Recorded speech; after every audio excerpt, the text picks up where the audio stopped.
गरुडगमन तव चरणकमलमिह मनसि लसतु मम नित्यम्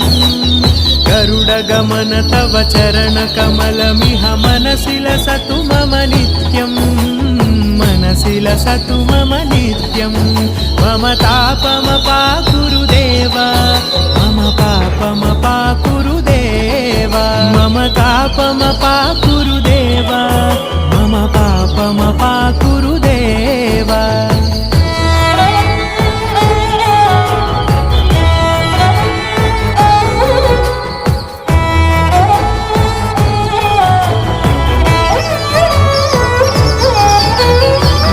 जनयन विधिनमुचिहरण मुख विबुध विनुत पद पद्मा जल जनयन विधिनमुचिहरण मुख विबुध विनुत पद पद्मा विबुध विनुत पद पद्मा